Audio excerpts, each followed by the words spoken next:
Orang yang mengatakan dia tidak berdosa, dia adalah penipu. Penipu atau dia menipu siapa? Menipu dirinya sendiri. Kerusakan hubungan antara kita dengan Allah. Manusia yang diciptakan mulia menjadi hina gara-gara dosa. Manusia yang diciptakan kudus, dekat, bergaul karib, bergaul intim dengan Tuhan, menjadi rusak, menjadi jauh, menjadi terpisah. Gara-gara apa? Satu kata, dosa.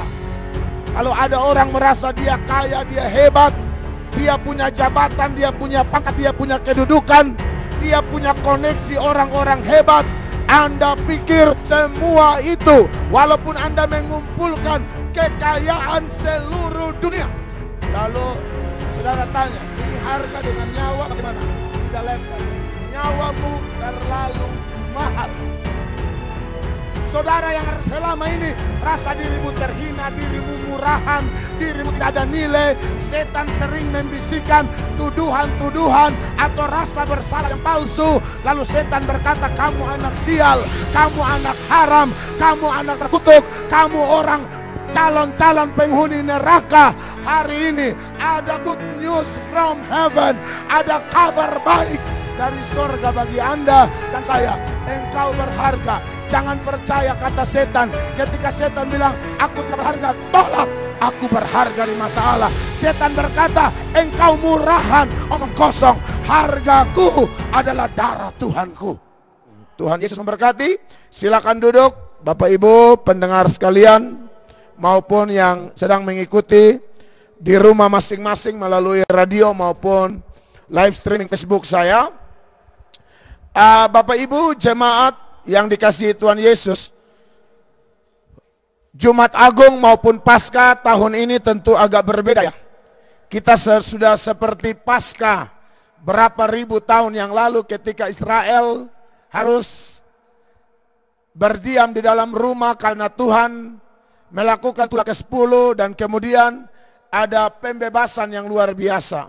Tentu Paskah Yahudi dengan Paskah Kristen berbeda. Tapi yang saya soroti situasi dan kondisinya tenang, tidak boleh jalan-jalan, stay at home, social distancing dan lain sebagainya.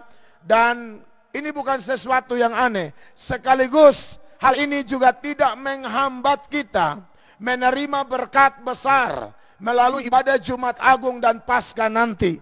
Kita percaya bahwa Roh Tuhan tidak dapat dibatasi oleh apapun, oleh ruang dan jarak, saudara-saudara. Maka diberkatilah semua saudara, orang percaya dimanapun Anda berada, yang saat ini Anda sudah siap diberkati oleh Tuhan sendiri melalui kebenarannya yang akan memerdekakan setiap orang yang membuka hatinya sungguh-sungguh kepada Tuhan. Nah, saudara-saudara yang dikasihi oleh Tuhan Yesus Kristus, tema khotbah secara spesial pada Jumat Agung 2020 ini, saya akan menyoroti satu tema, yaitu kematian Yesus Kristus menjadikan kita berharga. Sekali lagi, kematian Yesus Kristus menjadikan kita berharga. Nats yang saya pilih sebagai nats pembuka itu terambil dalam 1 Korintus 6 ayatnya yang ke-20. Saudara bisa memperhatikan di rumah masing-masing, nanti di layar kaca Anda. Kalau yang di radio tentu tidak melihat, mendengar, buka Alkitab Anda dalam 1 Korintus 6 ayat 20. Lalu dalam hitungan ketiga, saya ajak kita semua membaca kebenaran ini. Tuhan dipermuliakan, kita dikuatkan ketika kita baca secara satu hati dengan pimpinan Roh Kudus. Mari perhatikan 1 Korintus 6 ayat 20. Dalam hitungan ketiga kita baca sama-sama. 1, 2, dan 3. Sebab kamu telah dibeli dan harganya telah lunas dibayar. Karena itu muliakanlah Allah dengan tubuhmu. Saudara-saudara yang diberkati oleh Tuhan Yesus Kristus, ini nats pembuka yang saya pilih untuk kita renungkan bersama di bawah tema kematian Kristus menjadikan hidup kita berharga. Jemaat milik Kristus dimanapun Anda berada, Ayat ini kalau saudara pelajari latar belakangnya, ayat ini Paulus tulis kepada jemaat di kota Korintus. Tentu ada banyak persoalan, pergumulan yang dihadapi oleh jemaat ini sejak mereka menjadi Kristen. Dan salah satu persoalannya adalah seputaran dosa percabulan yang sangat gila-gilaan terjadi di dalam gereja ini, saudara-saudara. Bahkan ada yang melakukan hubungan seks terlarang, yaitu dengan kerabatnya sendiri dan lain sebagainya. Dan ketika Paulus membahas dosa percabulan ini, Paulus mengingatkan bahwa semua dosa yang lain terjadi di luar diri orang itu. Tapi dosa percabulan itu terjadi dalam diri orang itu. Apa maksudnya? Maksudnya ialah sederhana saja bahwa dosa ini paling berbekas. Dosa ini paling bikin malu. Dosa ini aibnya tidak terhapuskan. Dan untuk mengingatkan betapa bahayanya dosa ini yang merusak bait Allah, merusak tubuh mereka masing-masing, maka Rasul Paulus dipakai oleh Tuhan, dituntun oleh Roh Kudus, menuliskan surat ini dan mengingatkan kepada semua jemaat Korintus pada waktu itu. Dan juga saya dan saudara percaya dan yakin Alkitab yang ada di tangan kita, kalau ada ayat ini, maka percayalah hal yang sama, tujuan yang sama, maksud yang sama yang diberikan Paulus pada waktu itu sama masih diberikan kepada kita pada saat ini, saat Anda dan saya membaca ayat ini dan mendengar renungan atau khotbah firman Allah yang sedang berlangsung ini. Untuk mengingatkan mereka, Paulus bilang, tolong, kamu punya tubuh bukan untuk dirimu lagi. Sebab apa? Kamu telah dibeli dan harganya telah lunas dibayar. Oleh karena itu, muliakanlah Allah dengan tubuhmu. Tubuh tidak boleh menjadi budak dosa. Tubuh tidak boleh menjadi budak percabulan. Tapi tubuh harus menjadi milik Kristus yang dipakai untuk kemuliaan namanya. Nah, itu latar belakang dari nats pembuka yang saya pilih. Nah, nats ini saya kaitkan dengan Jumat Agung di bawah tema kematian Yesus Kristus menjadikan hidup kita berharga. Nah, saudara-saudara, berkaitan dengan tema ini, ada beberapa poin yang akan saya sampaikan. Ada 3 hal penting. Yang pertama, saya akan bicara di bawah poin harga manusia dan dosa manusia. Saudara-saudara, ayat ini mengatakan hargamu telah lunas dibayar. Dari kata harga itu, kemudian saya memilih untuk menyoroti berapa sih harga kita? Berapa sih harga manusia? Dari begitu banyak makhluk yang diciptakan Allah. Yang Tuhan cipta itu malaikat, binatang, tumbuhan, itu yang hidup ya, yang bergerak. Dan juga saya dan saudara. Di samping itu juga ada benda-benda tidak bergerak seperti batu dan lain sebagainya. Tapi yang saya persoalkan manusia, saudara-saudara. Sebab Jumat Agung ini Anda tahu, waktu dia tergantung antara langit dan bumi, di Golgota itu bukan bayar malaikat, bukan bayar hewan, bukan bayar tumbuhan, bukan bayar ciptaan yang lain, tapi ciptaan yang paling mulia yang diciptakan secara istimewa. Makanya Kejadian 1 ayat 26 dan 27 mengingatkan saya dan saudara bahwa kita diciptakan menurut gambar dan rupa Allah, saudara-saudara. Artinya bahwa kita istimewa, kita spesial, saudara-saudara. Tapi dosa telah membuat kerusakan hubungan antara kita dengan Allah. Manusia yang diciptakan mulia menjadi hina gara-gara dosa. Manusia yang diciptakan kudus, dekat, bergaul karib, bergaul intim dengan Tuhan menjadi rusak, menjadi jauh, menjadi terpisah. Gara-gara apa? Satu kata, dosa. Nah, saudara-saudara, dalam keadaan sudah begini, saudara mau bayar diri saudara pakai apa? Tidak bisa. Semua manusia keturunan Adam dan Hawa berhutang kepada Bapa di sorga. Dan hutang itu bernama dosa. Nah, kekasih-kekasih Allah, menarik bahwa bicara tentang harga manusia, oh harganya terlalu mahal. Saudara mau bandingkan dengan harta benda apapun yang ada di bawah kolong langit ini, emas, perak, permata, berlian, dolar, rupiah, pound sterling, atau apapun, tidak mampu menandingi nilai atau harga satu manusia. Tidak mampu. Apalagi semua manusia. Waduh, itu jelas tidak bisa dibandingkan. Makanya dalam catatan Mazmur, pasalnya yang ke-49, mulai ayat 7 sampai ayat 9, perhatikan ayat ini. Ayat 7, mereka yang percaya akan harta bendanya dan memegahkan diri dengan banyaknya kekayaan mereka. Ayat 8, tidak seorang pun dapat membebaskan dirinya atau memberikan tebusan kepada Allah. Tebusannya itu bukan kepada setan ya, kepada Allah, ganti nyawanya. Ayat 9 memberi alasan terkuat. Mengapa? Karena, garis bawahi, karena terlalu mahal harga pembebasan nyawanya dan tidak memadai untuk selama-lamanya. Saudara perhatikan ketiga ayat tersebut. Kalau ada orang merasa dia kaya, dia hebat, dia punya jabatan, dia punya pangkat, dia punya kedudukan, dia punya koneksi orang-orang hebat, Anda pikir semua itu, walaupun Anda mengumpulkan kekayaan seluruh dunia, lalu saudara tanya, ini harga dengan nyawa bagaimana? Tidak level. Nyawamu terlalu mahal. Makanya Tuhan Yesus dalam Injil Matius pasalnya yang ke-16, ayatnya yang ke-26, saudara perhatikan ayat ini. Tuhan Yesus berkata, apa gunanya seorang memperoleh, garis bawahi, seluruh dunia tapi kehilangan nyawanya? Dan apakah yang dapat diberikannya sebagai ganti nyawanya? Saudara lihat ayat ini.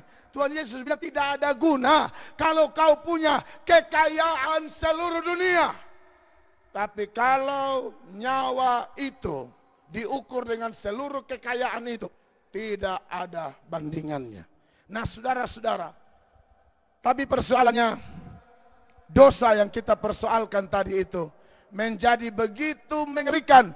Penyebab utama dosa itu, saudara-saudara, kalau dilihat dari kata aslinya, dari kata yang paling dipakai banyak di bahasa Yunani, ada banyak istilah, tapi yang paling populer namanya hamartia. Makanya di sekolah teologia ada mata kuliah atau doktrin khusus. Orang bisa belajar itu bersemester-semester untuk memahaminya. Namanya mata kuliah atau doktrin hamartiologi. Ilmu atau ajaran tentang dosa, saudara-saudara. Pertama-tama secara hurufiah, arti dari hamartia atau dosa itu artinya meleset dari sasaran. Jadi sasarannya Tuhan, yang Tuhan tetapkan, dia meleset, tidak sesuai. Dia pilih sasaran sendiri.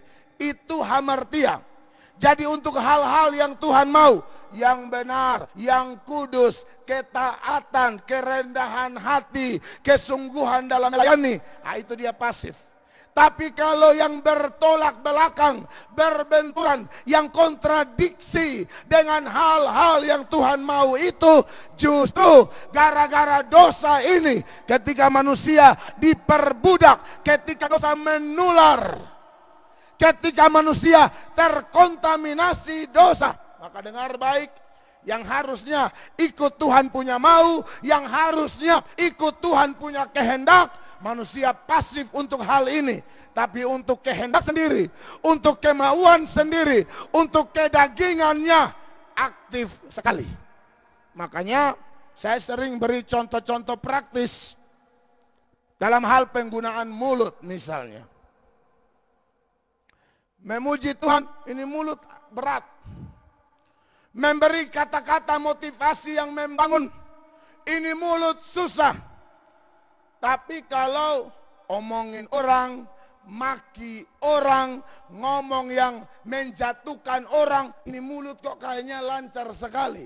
Nah itu bahaya.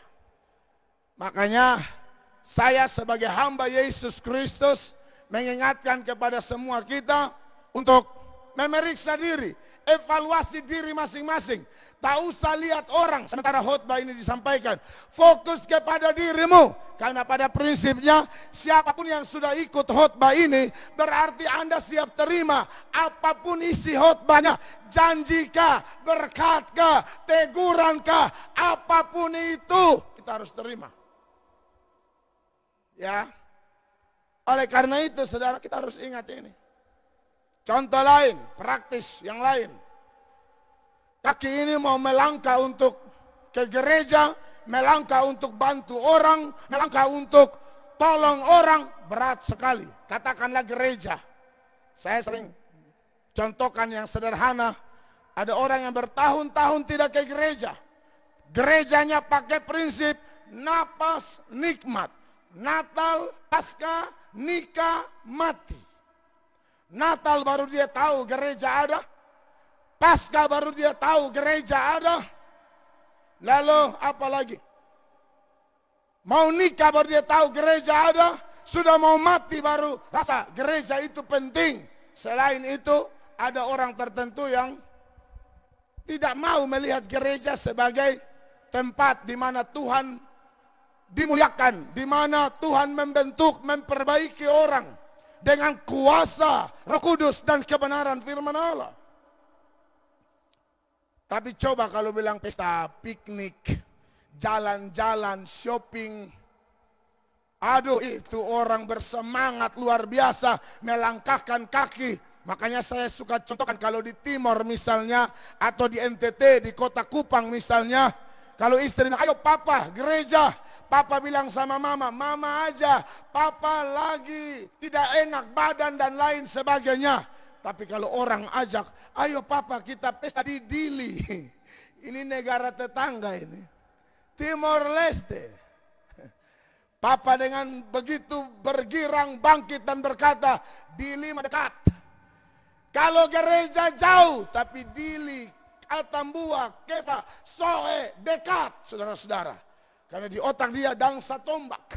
Ada satu nama dansa jenis tarian di Timor yang pernah populer, namanya dansa tombak. Dia bermaksud tombak seluruh orang yang ada di tank tersebut, ya, di tenda sukacita. Nah, saudara-saudara yang diberkati oleh Tuhan Yesus Kristus, atau adapun orang yang pergi beribadah waktu belum coronavirus, ya, waktu belum ada aturan pemerintah untuk social distancing, stay at home, di rumah aja.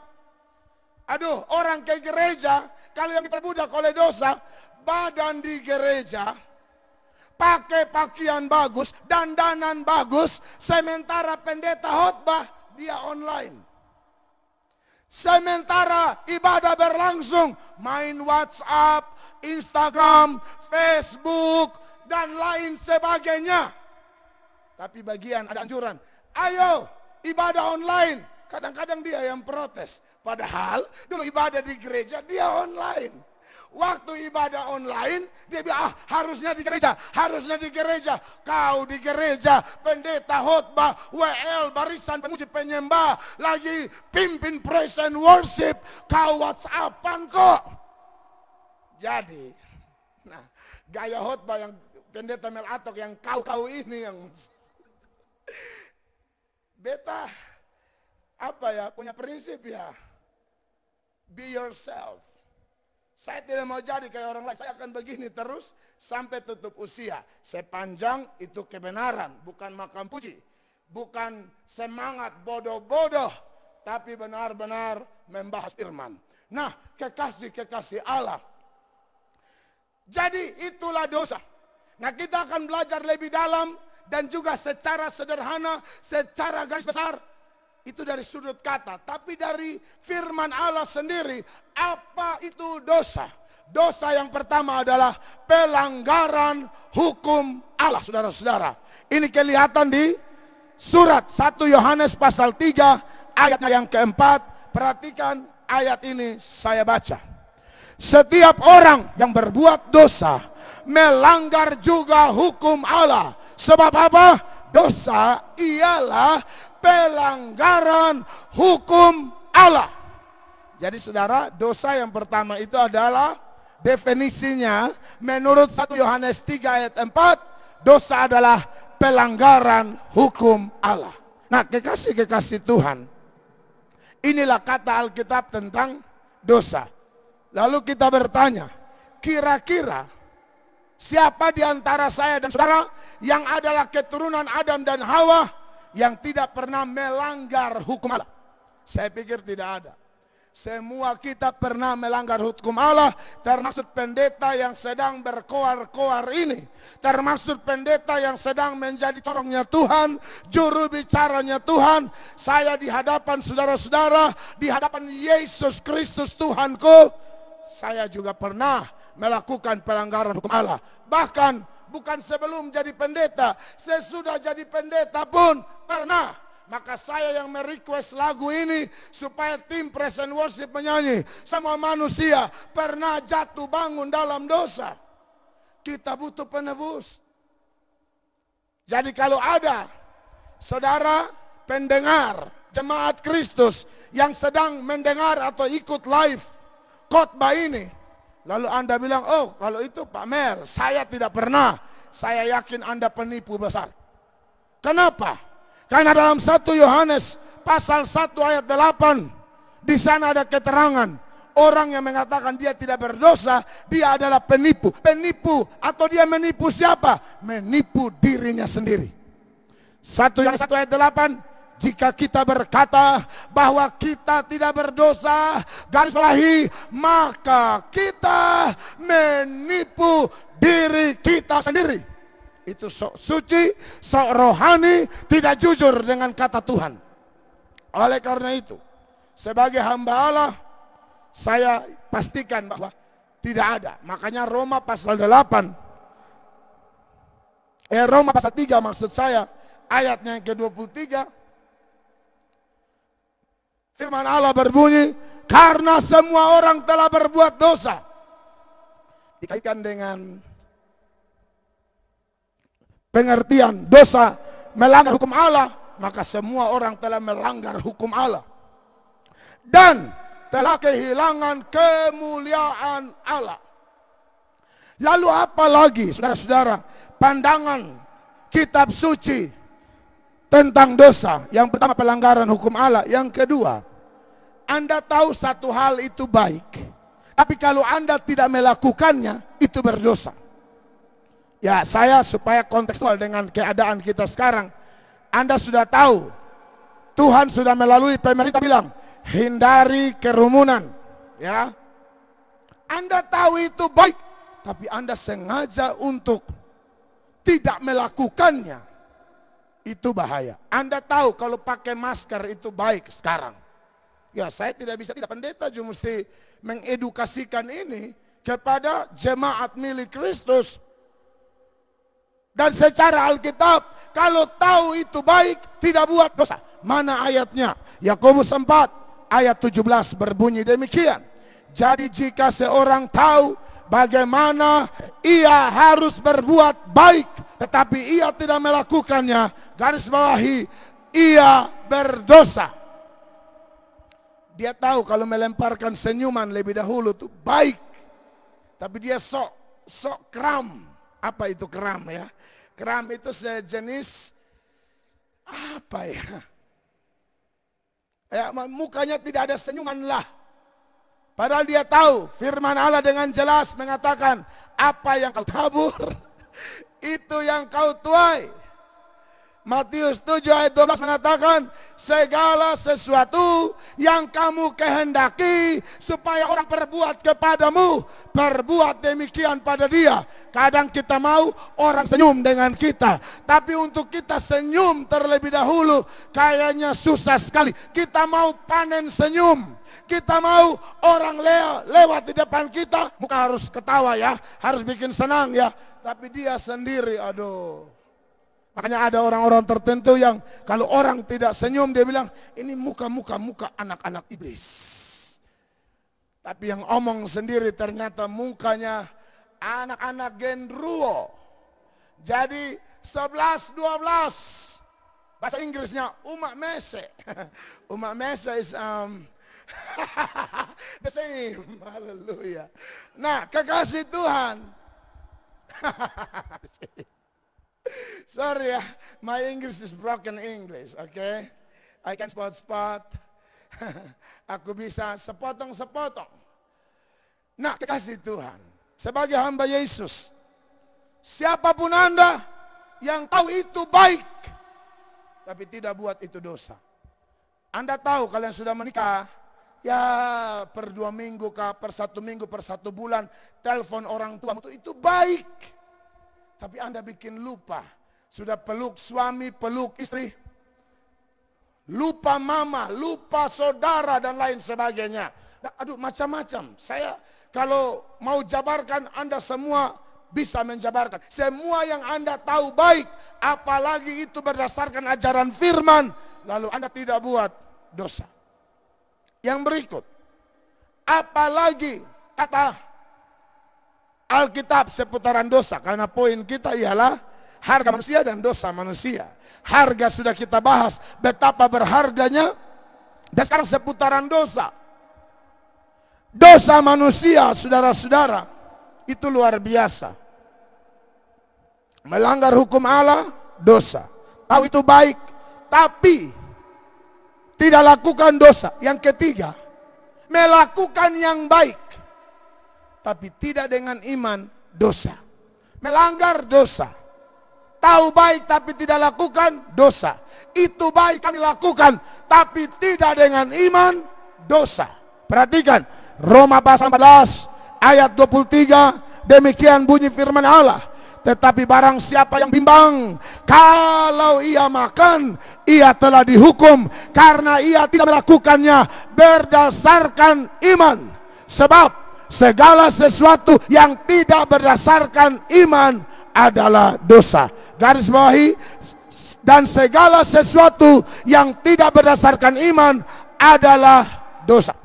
Iman yang dimaksud di sini, saudara-saudara, adalah iman kepada Tuhan Yesus Kristus. Segala sesuatu yang orang buat, tolong orang beramal sana sini, ya, bikin ini dan itu, dan dia anggap baik. Tapi fondasinya kalau bukan iman kepada Yesus Kristus, Roma 14 ayat 23 ini berkata, segala sesuatu yang tidak berdasarkan iman dan percaya kepada Yesus, Tuhan dan Juru Selamat, yang kematiannya kita rayakan hal ini, maka tanpa dasar ini dosa. Makanya sebaik apapun seseorang, sesemangat apapun seseorang, tapi kalau Anda tanya, Bapak ukur dia dari hal apa? Yang Bapak ukur benar atau tidaknya dia, ada Yesus di hidupnya atau tidak, ada iman kepada Yesus di dalam diri orang tersebut atau tidak. Kalau tidak ada, itu namanya usaha menjaring angin. Sebab amalmu tidak bisa menyelamatkanmu, perbuatan baikmu tidak bisa menyelamatkanmu. Kepada jemaat di Efesus, Paulus berkata, jangan ada yang memegahkan diri. Kamu bisa lakukan ini itu karena kasih karunia, karena iman. Kamu bisa selamat karena kasih karunia, karena iman. Nah, kekasih Allah, kalau sudah begini, maka saya pastikan tidak ada manusia yang lolos atau bisa membayar harga dari dirinya kepada Allah. Tidak bisa. Mau pakai apa? Perbuatan baik. Ayat tadi jelas. Saya tambah lagi ayat lain. Kalaupun ada orang yang merasa seperti Farisi misalnya, ya, Farisi itu merasa dirinya, waduh, secara rohani paling hebat lah. Orang Farisi adalah kelompok ahli Taurat, orang-orang yang menganggap mereka bisa taat seluruh hukum Taurat dan segala ketentuannya sampai detail-detail. Seperti jemaat pernah baca tentunya, 2 orang masuk ke bait Allah, yang satu Farisi dan yang satu pemungut cukai. Yang Farisi itu saudara lihat, doanya sombong sekali. Tuhan, aku bukan perampok, aku tidak seperti orang-orang lain, aku bukan orang lalim, aku bukan ini, bukan itu. Ya Tuhan, aku sering beri perpuluhan, aku puasa 2 kali 1 minggu. Lalu karena dia pergi sama pemungut cukai yang dalam pandangan umum pada waktu itu adalah antek-antek atau kaki tangan Romawi, maka pemungut cukai itu dianggap dosanya seperti pezina dan pendosa-pendosa lain. Maka seorang rohani ini bilang apa? Bahkan hamba tidak seperti orang ini. Anda lihat itu, sombong sekali. Paulus adalah salah seorang yang adalah mantan Farisi. Saya tidak tayangkan ayatnya di layar, tapi sudah catat di rumah. Kalau Anda baca dalam Filipi pasal 3, mulai ayat 4, 5, 6, Paulus paparkan kelebihannya di sana. Dan salah satunya dia kasih tahu, aku Farisi, dalam hal mentaati hukum Taurat, aku tak bercacat. Tapi ketika jumpa Yesus, Paulus bilang apa? Dalam 1 Korintus 1 ayat 15, perkataan ini benar dan patut diterima sepenuhnya. Kristus Yesus datang ke dunia untuk menyelamatkan orang berdosa. Dan bagian akhir dari ayat itu Paulus bilang begini, di antara mereka akulah yang paling berdosa. Dulu belum ketemu Yesus, aku tidak ada cacat, aku paling bersih, aku Farisi. Bagian kenal Sang Kudus, bagian kenal junjungan agung kita, Yesus Tuhan. Paulus bilang, aku paling berdosa. Saya percaya semua orang yang tambah cinta Tuhan, tambah punya iman yang dewasa, tambah humble, tambah submit di hadapan Tuhan, tunduk kepada Allah. Bukan petantang petenteng, tidak. Dia semak, ngomong tentang Tuhan dia hormat setengah mati. Dia pikir kali bagi kalau mau omong salah atau apapun seputaran Allah, dia takut. Tapi dulu kalau Paulus, sampai Tuhan aja pengikutnya mau dianiaya, mau dibantai, mau disembelih.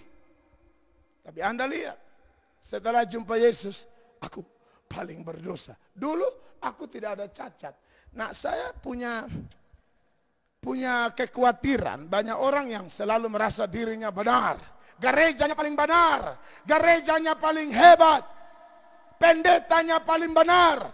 Maka buat jemaat di Amazing Grace, jemaat Tuhan, itu jemaat dari yang muda sampai yang tua, saya sebenarnya rasa dinasehati oleh yang lebih umur, yang sama umur, yang di bawah umur, dan mereka benar.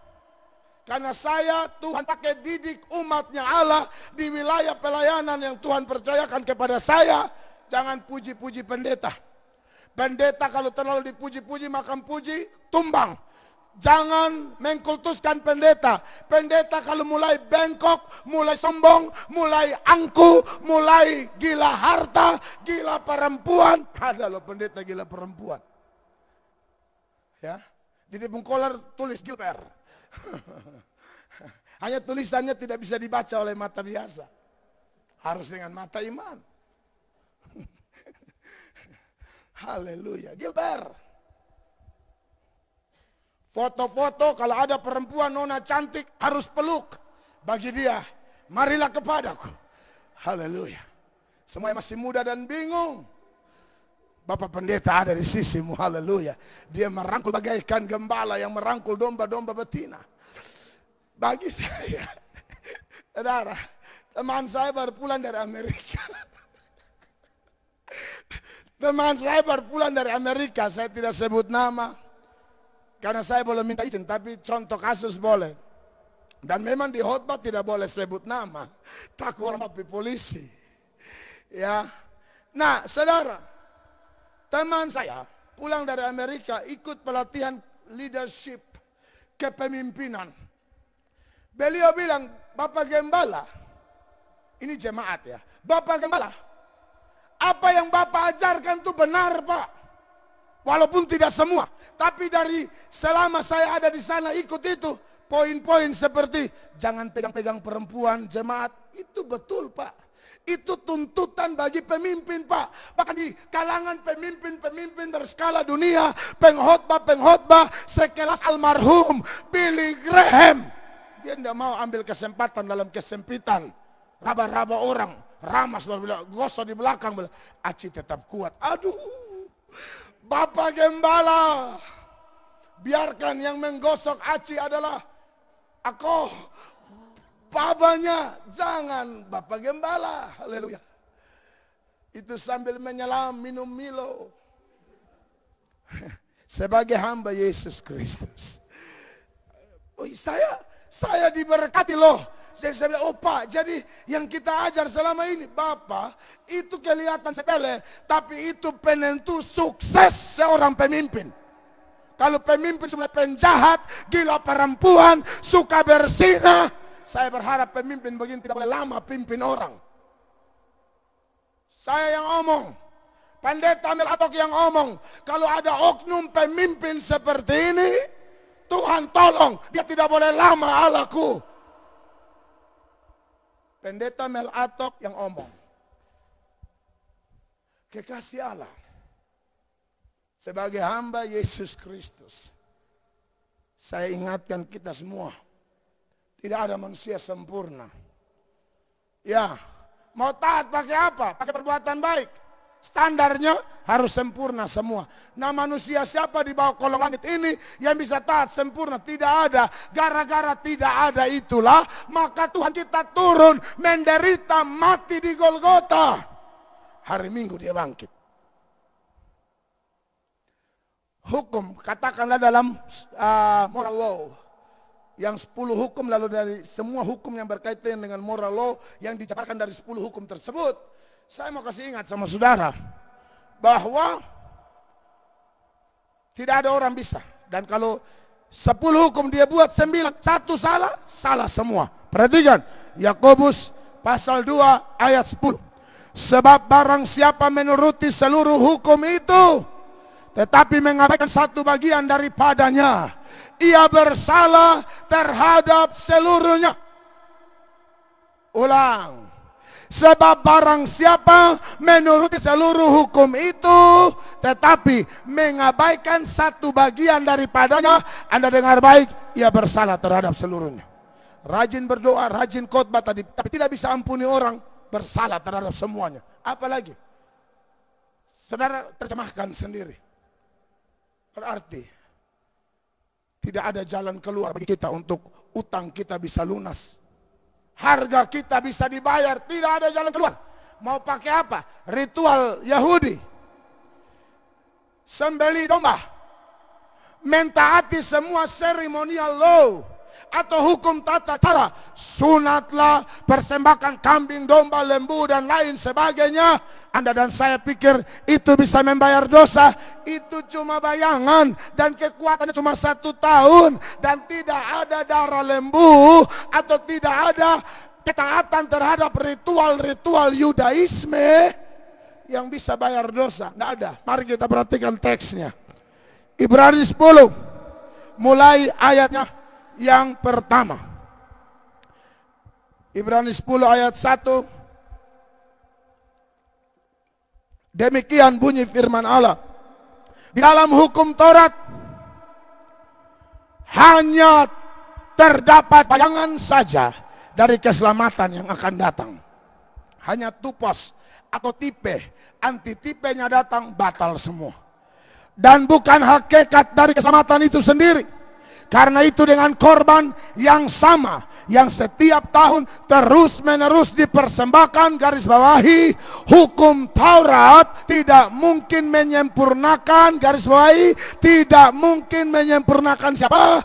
Mereka yang datang mengambil bagian di dalamnya. Ayat 2. Sebab jika hal itu mungkin, pasti orang tidak mempersembahkan korban lagi, sebab mereka yang melakukan ibadah itu tidak sadar lagi akan dosa setelah disucikan sekali untuk selama-lamanya. Ayat 3. Tetapi justru oleh korban-korban itu setiap tahun, garis bawahi, orang diperingatkan akan adanya dosa. Dan ayat 4 yang saya persoalkan, sebab tidak mungkin darah lembu jantan atau darah domba jantan menghapuskan dosa. Mau pakai cara apa? Mau usaha sendiri tidak bisa. Mau kembali ke perjanjian lama, ini ayat bilang itu bayangan. Itu tidak mampu menghapus dosa. Ya, tidak mungkin darah lembu jantan, darah domba jantan menghapus dosa. Tidak mungkin. Nah, karena tidak mungkin, maka kita akan maju lagi ke poin yang kedua di ibadah Jumat Agung spesial perjamuan kudus ini. Yang kedua adalah pelunasan harga manusia. Semua cara tidak bisa kita pakai untuk membayar harga, membayar dosa, menebus dosa pribadi dengan kekuatan kita sendiri. Semua jalan tertutup. Tidak bisa. Allah yang penuh cinta, Allah yang maha kasih, Bapa yang kita sembah, yang anaknya pernah ajar kita berdoa, Bapa kami yang di sorga, dikuduskanlah namamu, datanglah kerajaanmu, jadilah kehendakmu di bumi seperti di sorga, dan seterusnya itu. Dialah Bapa yang penuh cinta. Roma 5 ayat 8 mengatakan Allah menunjukkan kasihnya kepada saya dan saudara. Kapan? Di saat kita masih berdosa. Di saat kita masih berdosa, Dia sudah tunjukkan kasihnya. Saya kalau ngomong ini saya paling bersyukur karena saya tarik misalnya. Tentu Anda masing-masing kalau baca ayat dengar khotbah ada tarik ke diri masing-masing, ke diri masing-masing saudara kan. Saya pun demikian. Saya kalau ingat itu ayat Roma 5 ayat 8, Dia mati kapan? Saat kita masih berdosa. Dia tidak minta konfirmasi, tidak minta syarat. Hemel atok, bertobat dulu, sekolah pendeta dulu, cari jiwa, gembalakan jemaat dulu, baru saya mati buat kau di Golgota. Tidak, saya coba tarik ke pribadi saya, lalu saya pakai itu ayat sebut nama saya. Allah menunjukkan kasihnya kepada Melatok. Ya, ketika Tuhan Yesus mati bagi Melatok, selagi Melatok masih duduk di jalan, hidup sembarang, lahir sebagai anak berdosa dari orang berdosa, dan banyak dosa praktis lainnya, actual sin yang saya lakukan dalam hidup saya. Tapi ketika baca ayat itu, tadinya yang tidak ada jalan, kiri kanan muka belakang buntu, mau selamat tidak ada yang bisa tebus, tidak bisa. Tapi poin kedua, kita di Jumat Agung ini, kita diingatkan bahwa hargamu terlalu mahal, dan yang bisa bayar itu cuma Yesus. Cuma Bapa melalui Putra Tunggalnya. Makanya dalam 1 Petrus 1 mulai ayat 18, perhatikan ayat dan dengarkan baik-baik ayat ini. Ayat 18, sebab kamu tahu bahwa kamu telah ditebus dari cara hidupmu yang sia-sia, yang kamu warisi dari nenek moyang. Itu bukan dengan barang yang fana, bukan pula dengan perak atau emas. Anda lihat, perak emas tidak bisa bayar Anda dan saya. Jadi jangan sombong kalau Anda punya emas, jangan sombong kalau Anda punya harta dunia. Saya dan saudara harus ingat, engkau dan aku datang dengan telanjang, kembali dengan telanjang. Lahir tidak bawa apa-apa, nanti meninggal tidak bawa apa-apa. Mau kaya kah miskin kah, punya tanah berhektar-hektar kah, waktu mati kamu dan aku hanya butuh tanah 2x1. Mungkin beda di keramik sah. Maksudnya waktu bikin kuburan mungkin beda dikit lah. Tapi kalau saya sudah pesan istri saya jangan terlalu bagus-bagus lah. Keramik-keramik biasa saja. Jangan terlalu buang-buang uang. Lebih baik kasih anak kuliah daripada urus kuburan suami. Haleluya. Tapi itu saya, orang lain boleh, silakan ya, suka-sukamu lah. Bukan pula dengan perak atau emas. Lalu dengan apa? Ayat 19, saudara perhatikan. Melainkan dengan darah yang mahal, yaitu darah Kristus, yang sama seperti darah anak domba, yang tak bernoda dan tak bercacat. Haleluya. Ini hargamu. Jadi untuk bayar Anda mesti bayar pakai apa? Bayar pakai Yesus. Wow. Tolonglah, Saudara yang selama ini rasa dirimu terhina, dirimu murahan, dirimu tidak ada nilai, setan sering membisikkan tuduhan-tuduhan atau rasa bersalah yang palsu. Lalu setan berkata, kamu anak sial, kamu anak haram, kamu anak terkutuk, kamu orang calon-calon penghuni neraka. Hari ini ada good news from heaven, ada kabar baik dari sorga bagi Anda dan saya. Engkau berharga. Jangan percaya kata setan. Ketika setan bilang, aku tidak berharga, tolak. Aku berharga di mata Allah. Setan berkata, engkau murahan, omong kosong. Hargaku adalah darah Tuhanku. Saudara mau ukur itu darah punya harga, siapa yang bisa ukur? Tidak ada. Kau pakai pakar matematika, pakai rumus apa, ini harga berapa ya? Ini kalau potong persen berapa ya? Dong kalau tawar begini hantam dan berapa? Tidak ada. Pikir ini jualan apa? Partisi atau properti apa? Tidak ada. Sebagai hamba Yesus Kristus, engkau terlalu mahal.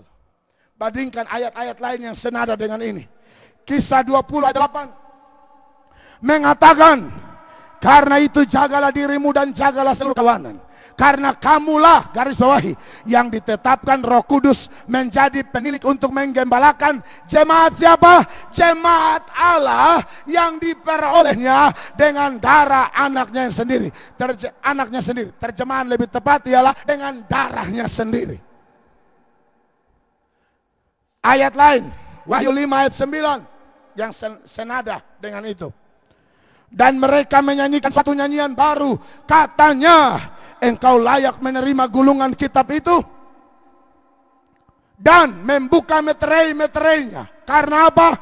Engkau telah disembelih dan dengan darahmu engkau telah membeli mereka bagi Allah. Jadi kita tidak ada hutang kepada setan ya. Setan siapa? Urusan amat sama setan. Kita hutangnya kepada Allah.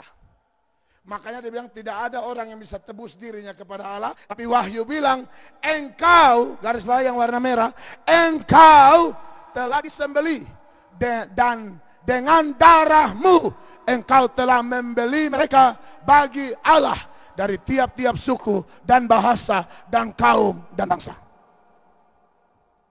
Jadi, kekasih-kekasih Tuhan, saya bersyukur bisa menyampaikan ini di Jumat Agung. Tuhan baik, kasih kekuatan bagi saya untuk bicara apa adanya kebenaran dan kasih tahu betapa berharganya engkau dan saya ketika kita mengenang kematiannya di Golgota. Dia telah membeli kita, bayar kita, dan dia bawa kepada Bapa lunas. Lunas. Ketika setan mendakwa dan berkata, ini anak dia ada begini. Yesus akan di hadapan Bapa. Tidak, betul dia orang berdosa. Tapi dia telah terima saya. Darah saya yang tercurah itu sudah bayar dia. Wow. Tuhan baik. Itulah hutang kita. Bersama dengan penyalibannya dipakukan di kayu salib. Perhatikan ayat lain. Kolose pasal 2 ayat 13 dan 14. Kamu juga meskipun dahulu mati oleh pelanggaranmu dan oleh karena tidak disunat secara lahiriah, telah dihidupkan Allah bersama-sama dengan dia sesudah ia mengampuni segala pelanggaran kita. Kapan? Ayat 14. Perhatikan, dengan menghapuskan surat hutang yang oleh ketentuan-ketentuan hukum mendakwa dan mengancam kita, dan itu ditiadakannya dengan memakukannya pada kayu salib. Haleluya. Tuhan hebat, Tuhan baik. Saya berharap semua yang mengikuti khotbah ini, Anda mulai bersyukur dan berkata, Tuhan terima kasih buat ini khotbah. Terima kasih buat ini berita Tuhan. Aku tahu betapa berharganya aku. Jangan lagi saudara melihat diri Anda sebagai orang-orang murahan. Anda mahal. Poin ketiga. Kita langsung ke poin ketiga. Bagaimana tanggapan kita? Kalau memang Anda sudah dengar berita ini, bagaimana tanggapan Anda dan saya berkaitan dengan pengorbanan Tuhan Yesus Kristus? Perhatikan kembali nats pembukanya. 1 Korintus 6 ayat 20. sebab kamu telah dibeli dan harganya telah lunas dibayar. Karena itu muliakanlah Allah dengan tubuhmu. Itu yang pertama. Ya saudara, ayo. Dulu tubuh kita pakai untuk narkoba, untuk miras. Buat semua jemaat, khususnya jemaat Amazing Grace. Kalau saudara yang lain mau tarik juga silakan. Saya tidak setuju kalau jemaat bisnis minuman keras ya. Saya tidak mau. Saudara pakai alasan apapun saya bisa buktikan yang data kitab suci. Tuhan Allahmu tidak mau. Maka saya hamba Yesus tidak mau. Stop.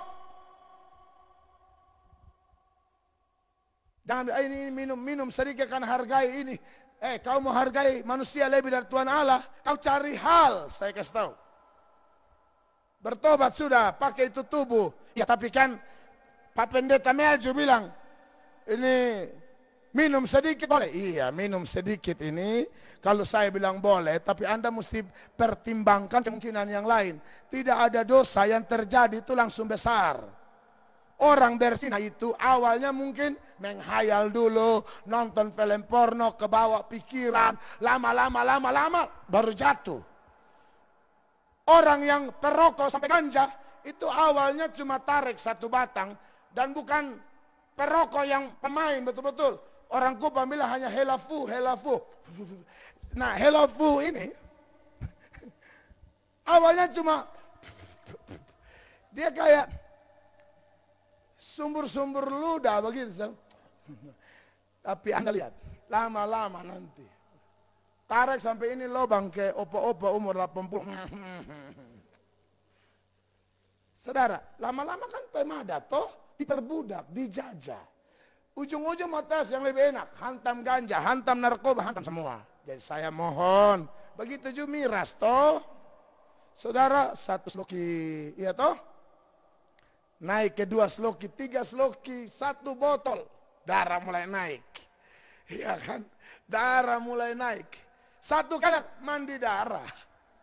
Itu botol tadi pakai hantam di kepala. Lu omong beta. Padahal orang tidak omong dia. Tapi kalau mabok, haleluya. Awalnya darah naik. Lalu kasih mandi darah. Anda butuh darah Yesus. Maksud saya ialah Anda butuh diselamatkan. Haleluya. Daripada lu darah tinggi mandi darah akibat mabok. Mari di Jumat Agung ini. Haleluya. Ambil keputusan. Bertobat. Ya. Muliakan Allah dengan tubuhmu. Seorang pemuda datang kepada saya dan berkata, Bapak Pendeta, saya mau bersaksi. Saya ini jahat Pak. Di Kupang ini saya gigolo. Tahu gigolo? Itu adiknya Google.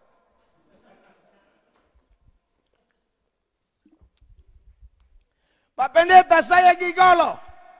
Dan saya Pak, mau laki-laki perempuan saya kebas semua. Saya layani semua. B. Mau laki-laki mau perempuan, ratakan meja bergelombang.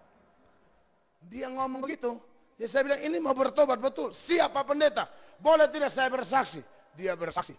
Dan akhirnya dia minta melayani dengan saya. Saya bilang silakan melayani. Asal ingat, jangan lagi jatuh di lubang yang sama.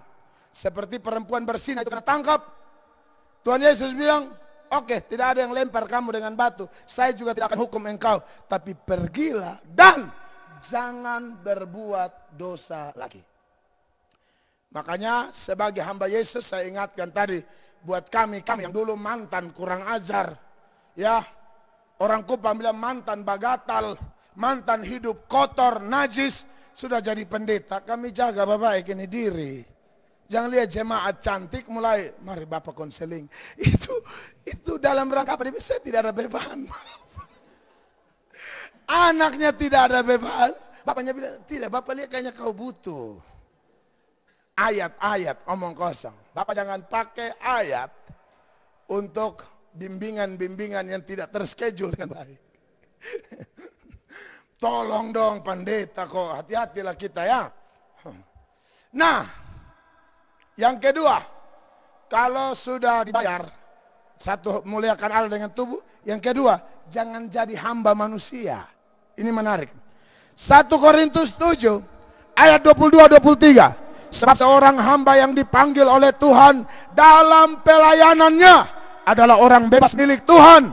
Demikian pula orang bebas yang dipanggil Kristus adalah hambanya. Kamu telah dibeli dan harganya telah lunas dibayar. Karena itu, janganlah kamu menjadi hamba manusia. Menjadi hamba manusia ini bukan berarti saudara kemudian melawan bosmu di kantor. Bosmu di kantor suruh engkau dan engkau berkata, Bapak tolong baca 1 Korintus pasal 7. Haleluya. Ayat 22 dan 23 bagian akhir. Yang warna biru. Tidak boleh jadi. Bukan itu. Hamba Tuhan ikut aturan main Allah. Maksudnya kalau ada manusia yang ajak Anda untuk melanggar firman Allah, jangan taat. Tapi kalau manusianya berupa pemerintah, orang tua, suami, pendeta, kawan, sahabat, istri, dia ajar kau takut Tuhan, lalu kau ikut dia, kau bukan hambanya dia, kau tetap hambanya Allah. Tapi yang menjadi salah ketika mereka ini menyalahgunakan otoritas, lalu ajak Anda cari Allah lain, ajak Anda bikin dosa, ajak Anda untuk bolos gereja. Itu baru nama Anda taat manusia, lebih utamakan manusia. Dan saya pikir ayat ini cocok dijabarkan dengan hal itu ya. Yang berikut ya, persembahkan tubuh, jangan jadi hamba manusia. Dan supaya lebih mempermantap posisi kita setelah dibayar lunas, kita harus takut akan Allah. Jangan takut yang lain, takut akan Allah. Saudara takut manusia, manusia hanya bisa melukaimu, membunuh tubuhmu, tapi dia tidak bisa membunuh jiwamu. Tuhan dua-dua sekaligus, tubuh jiwa Tuhan isi dalam neraka bisa. Mana ayatnya? Perhatikan, Matius 10 ayat 28. Dan janganlah kamu takut kepada mereka yang dapat membunuh tubuh, tetapi yang tidak berkuasa membunuh jiwa. Takutlah terutama kepada Dia yang berkuasa membinasakan baik jiwa maupun tubuh. Di mana? Di dalam neraka. Manusia paling-paling dikasih luka Anda pun tubuh, luka Anda pun perasaan. Tuhan kalau Anda tidak takut Dia, orang Kupang yang kemudian dia seselu, kata sese ini memasukkan secara paksa dan ditekan-tekan ke dalam neraka. Itu sese. Ya, karena banyak yang ikut apa saya bilang, beliau ngomong apa? Itu bahasa apa? Itu bahasa Kupang. Tapi sekarang saya sudah dapat masukan banyak dari teman sahabat, Pak, kalau bahasa Kupang tolong dijelaskan. Sese artinya memasukkan dengan didorong-dorong sampai padat, sampai padat. Jadi dia betul-betul terpojok begitu, ya. Ya kurang lebih itulah. Nah, sebagai hamba Yesus Kristus, saya ingatkan Anda semua pendengar yang dikasihi Tuhan. Takut manusia, dia hanya melukai kulit luar. Tuhan Allah dia kau di neraka. Apa manifestasi takut akan Allah? Saya sudah selesai seputaran tanggapan kita. Yang pertama, orang takut akan Allah benci dosa. Ya, Amsal 8 ayat 13 mengatakan begini. Takut akan Tuhan ialah membenci kejahatan. Aku benci kepada kesombongan, kecongkakan, tingkah laku yang jahat, dan mulut penuh tipu muslihat. Aku benci. Ya saudara, mari, kalau dulu sering sombong, omong tinggi, orang tanya, kerja di mana? Di Bank NTT. Di bagian mana? Bagian depan. Depan mana? Depan sekali, ternyata ojek. Nah, itu kan tipu. Janganlah, jelaskan yang sejelas-jelas, jangan omong tinggi, jangan omong membual. Saya dulu pacaran sama istri saya karena takut ketahuan, karena sering tampil pelayanan pakai jas. Jadi istri saya yang waktu itu saya sedang share dia, incar dia, mungkin beliau lihat, wah ini jas, tapi saya mau kasih tahu di balik jas ini ada rumah bebak yang menunggu. Rumah bebak adalah itu rumah dari kayu-kayu, saudara-saudara, di timur, ya. Dan itu, aduh miskin melarat setengah mati, supaya jangan tipu calon atau yang masih pacaran, ayo ke rumah. Dan waktu beliau ke rumah, dia lihat ke atas atap, sarang laba-laba semua. Dia mulai mencurigai, apakah anak ini adalah Spiderman? Atau mungkin ada, apakah kamu adalah Peter Parker? Bukan, saya Melkianus Atok. Yang biasa dikenal dengan Pastor Nel. Ya tapi kenapa laba-laba banyak sekali. Tapi dengan itu akhirnya saya berubah. Saya berubah, mulai membersihkan laba-laba tersebut. Kalau tidak, kita tinggal bersama, layak keluarga lah ya. Asal jangan saling menggigit aja udah. Haleluya. Tapi itulah kejujuran. Orang takut Tuhan seperti itu, tidak sombong, tidak angkut, tidak cerita omong kosong. Salah ya salah, bodoh ya bodoh, tapi motivasi untuk bangkit, begitu. Dan dosa-dosa yang lain, ya. Saya tidak usah omong terlalu banyak karena tadi sudah toh. Jadi mari, dulu-dulu yang aneh-aneh tinggalkan sudah. Melalui virus corona ini kan Tuhan sedang panggil kita.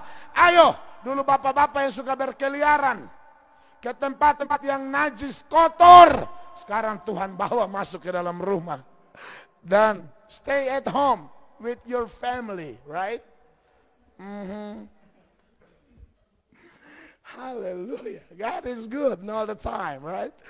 Hallelujah. Tapi kalau saya bahasa Inggris jangan terlalu percaya. Itu sudah hafal berbulan-bulan ya. Dan yang terakhir, manifestasi orang takut Tuhan yang harganya telah lunas dibayar, pasti dia suka firman Allah. Mazmur 112 ayat 1 berkata, haleluya. Berbahagialah orang yang takut akan Tuhan, yang sangat suka kepada segala perintahnya. Beratkah, ringankah, menyakitkankah, bikin tersinggungkah? Kalau Anda mau dengar firman Allah, orang takut Tuhan, firman lebih penting. Makanya saya terima kasih banyak buat semua pendengar, secara khusus jemaat Amazing Grace. Gembalamu punya model sudah kayak begini, khotbah apa adanya, tegur. Bahkan seorang jemaat yang pejabat datang kepada saya dan berkata, khotbah Bapak itu kena di saya, bahkan sangat keras. Tapi mau melawan apa? Itu kebenaran. Teruskan Bapak Gembala, teruskan. Jemaat hebat, jemaat baik. Karena Anda lihat kebenaran, saya tidak ngomong asal bunyi. Diberkatilah jemaat jenis begini. Makanya kalau jemaat-jemaat yang hati bos, pasti tidak tahan gereja dengan saya, tidak tahan. Ini yang butuh hati hamba yang cinta Tuhan, yang suka firman. Apapun arah dari firman itu, penekanan dari firman itu. Dan, saudara tahu, ini di gereja kan, bagian saya kasih, jemaat atau kawan khotbah, dia hantam, saya kenal. Saya berharap dia kalau saya khotbah keras, dia terima. Masa dia khotbah keras, saya tolak. Saya tidak mau, itu tidak jujur di hadapan Allah. Tuhan pasti bisa murka dengan hamba Tuhan yang tidak fair seperti itu. Maka bagi saya, terserah Tuhan. Kiranya khotbah yang sederhana saat ini menjadi berkat bagi Anda semua. Dan saat ini kita akan masuk dalam perjamuan kudus. Bagi semua jemaat yang sudah ambil roti dan anggur.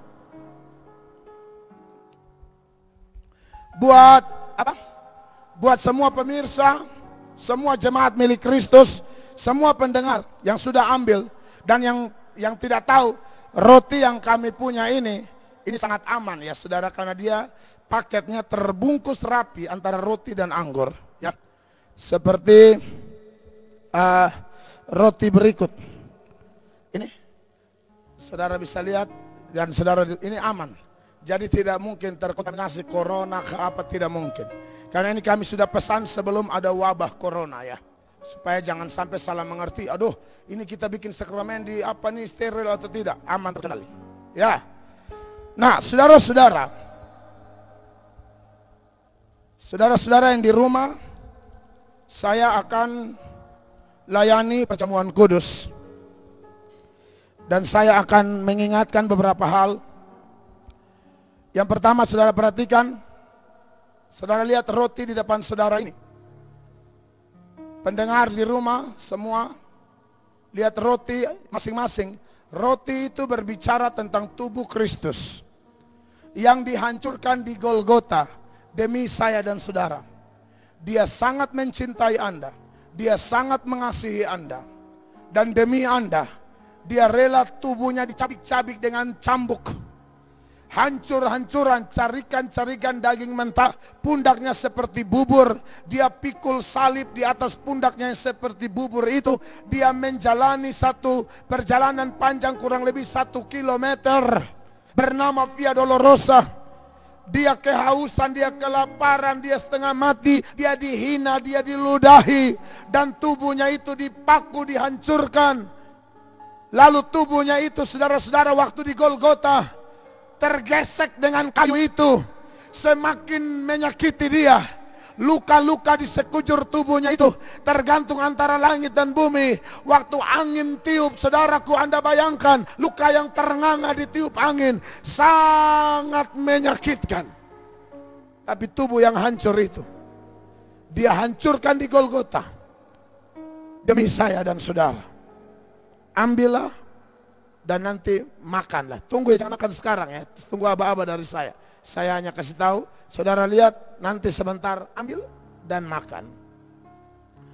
Cawan di depan saudara. Cawan ini berbicara tentang darah Tuhan Yesus yang tercurah di Golgota 2000 tahun yang lalu untuk membayar lunas dosa saya dan saudara. Ini darah adalah hargamu. Anda tanya untuk bayar, Anda bayar pakai darah ini. Hargamu bukan cuma rupiah, dolar, perak, aduh, enggak level. Hargamu darah Yesus. Dia membayar segala dosamu. Dosa masa lalu, dosa sekarang, dosa yang mungkin terjadi, dia bayar semua. Ingat, saya tidak sedang bicara dosa yang mungkin terjadi lalu Anda pikir saya kasih rekomendasi Anda bikin dosa. Sama sekali bukan. Maksud saya ialah, kadang-kadang kita sudah jadi Kristen, jadi hamba Allah, kita jatuh, lalu setan dakwa kita dan berkata, kau tidak layak lagi. Omong kosong. Engkau telah dibayar dengan darahnya. Segala dosamu dilunaskan. Datang pada Yesus, tersungkur. Sebentar, tunggu aba-aba dari saya, baru saya suruh ambil dan minum. Di gereja kami tidak ada gereja sedia. Tapi kami sangat menghormati gereja atau sinode yang melakukan gereja sedia. Itu luar biasa. Hanya saja setiap gereja punya tata caranya sendiri, aturan main sendiri. Di gereja kami, jemaat memang dididik siap sedia segala waktu. Kenapa? Kita meninggal mendadak, tidak tahu kapan. Saudara lihat musisi Indonesia Glenn Fredly tiba-tiba meninggal. Kita waktu Tuhan. Yesus datang kembali kapan? Tidak tahu, mendadak. Dan masalah-masalah hidup pun datang kadang-kadang yang tidak kita sangka-sangka. Mana pernah kita tahu corona ini tiba-tiba datang. Dan oleh karena itu, maka dalam hal apapun bersaksi selalu siap. Ambil perjamuan selalu siap.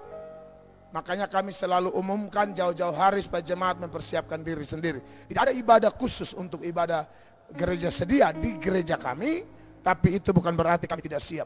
Kami sangat siap. Kepada anak kecil yang tidak memahami makna perjamuan, saya sarankan jangan dikasih dulu. Tetapi bagi semua jemaat yang sudah ambil roti, saudara bisa mempersiapkan diri dan tunggu aba-aba dari saya, baru kita melayani bersama. Ya, kita angkat pujian, aku mau jadi roti. Singer-singer bisa angkat lagu ini, lalu saya akan melayani teman-teman saudara saya yang di sini.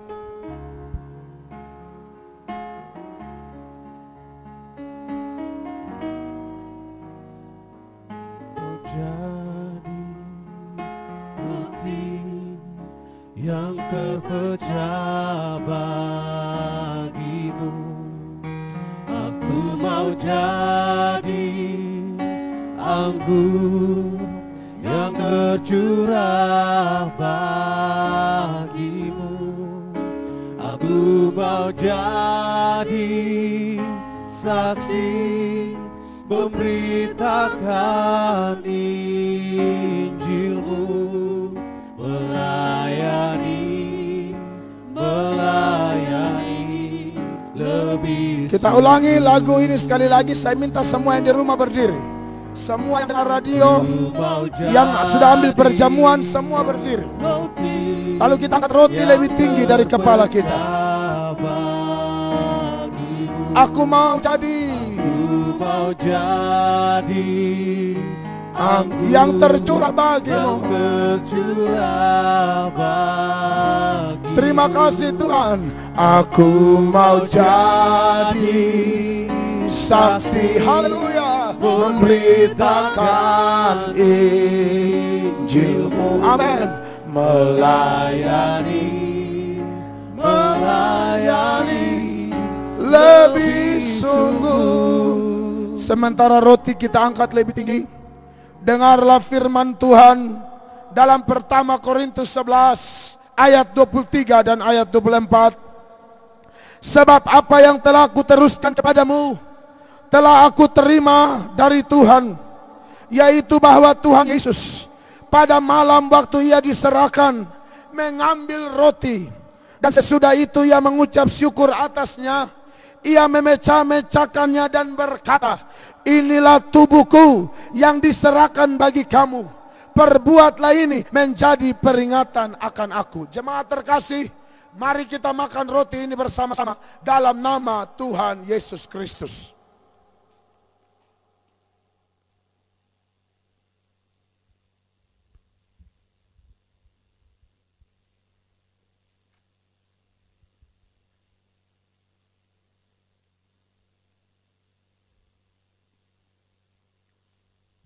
Sebelum kita minum anggur, kita angkat lagi pujian ini sekali lagi.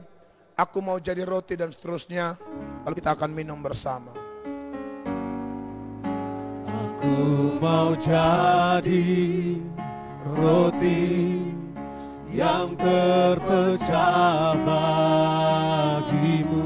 Aku mau jadi anggur Aku yang mau tercurah. jadi Terima kasih Bapak. anggur Haleluya. yang tercurah bagimu. Tuhan Yesus, ini kerinduan kami. Kami mau jadi saksi memberitakan Injil Yesus. Memberitakan Injilmu, Melayani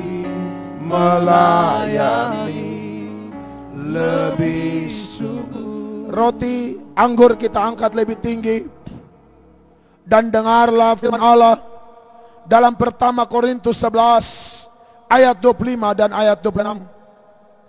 Demikian juga ia mengambil cawan sesudah makan lalu berkata, cawan ini adalah perjanjian baru yang dimeteraikan oleh darahku. Perbuatlah ini setiap kali kamu meminumnya menjadi peringatan akan aku. Sebab setiap kali kamu makan roti ini dan minum cawan ini, kamu memberitakan kematian Tuhan sampai ia datang. Mari kita minum bersama anggur ini dalam nama Tuhan Yesus Kristus.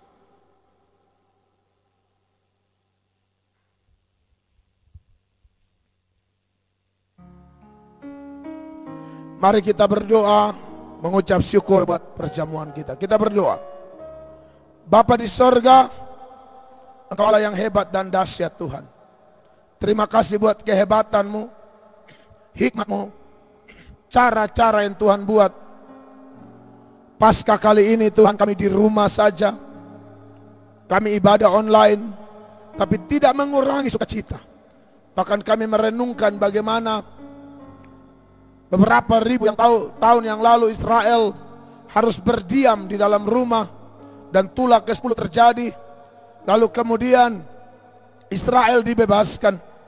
Kami tentu berbeda Bapak, karena kami mengingat kematian Tuhan Yesus Kristus lebih dari segala-galanya.